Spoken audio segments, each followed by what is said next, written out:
There's a food in the Bible that was known as, what is it? Seriously, that was its name. Now, do you know what kind of food it was? We know it by the name of manna. And today's story is all about when God provided manna for his people to eat. Today we have another new big picture question, and this time it is going to help us understand more about worship. So see if you can memorize the answer to this question over the next few weeks. What is worship? Worship is celebrating the greatness of God. God created us to worship him, but many times we only view this as singing songs to him. Now, while that is a way we worship, worship is so much more. Worship is anything we do to honor God and show the world how good he is. Now, if you remember from our study of Moses, the Israelites had escaped Egypt. God parted the Red Sea and allowed them to flee from the Egyptians. But our story today picks up with the Israelites still in the wilderness, having not yet arrived in the Promised Land. Moses led God's people to the wilderness. They were hungry, so they complained to Moses, "We wish we had died in Egypt. You brought us out here to starve." God said to Moses, "I've heard the Israelites' complaints. Tell them, in the evening you will eat meat, and in the morning you will eat bread." Quail came into the camp in the evening, and in the morning fine flakes like frost were on the ground. "What is it?" the Israelites asked. And Moses said, "It is bread the Lord has given you to eat." The Israelites called the bread manna, which means, what is it? God told the people to collect just enough to eat for the day. He told them to collect twice as much on the sixth day because the seventh day was the Sabbath. God provided for his people, and he wanted them to trust him and obey him.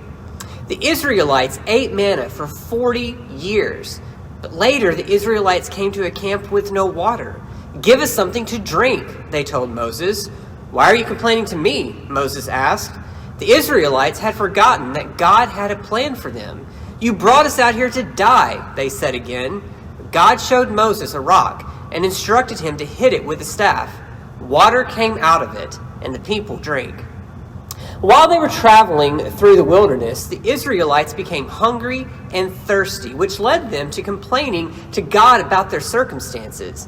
They even went beyond complaining and blamed God for their troubles. So instead of remembering the amazing things God had done for them, like how he had rescued them out of Egypt, parted the Red Sea, and so much more, they forgot and blamed God for their problems.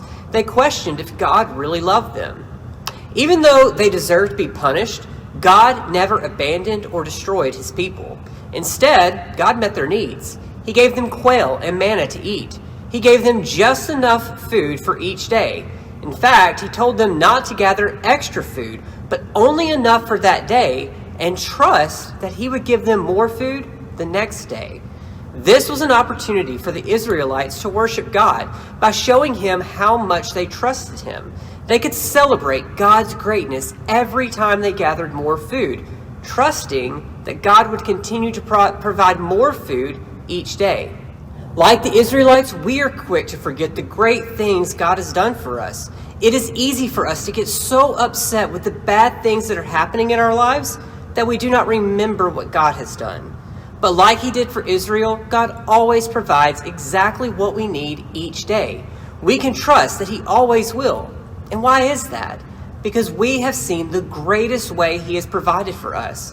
He has given us the opportunity to be forgiven of our sins and be saved through Jesus. God provided water and manna for his people's physical hunger. Later, he provided his son, Jesus, for our spiritual hunger. Jesus said, "I am the bread of life." The Israelites needed bread to live for a little while, but whoever has Jesus will live forever. Which brings us to our new memory verse, Psalm 95, 6 and 7.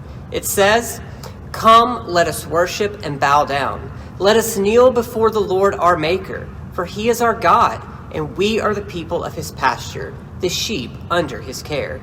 As God's children, he loves us, cares for us, and directs us. God provides everything we need in life. As a result, let us worship him each day, bringing glory to his name for all the great things he does.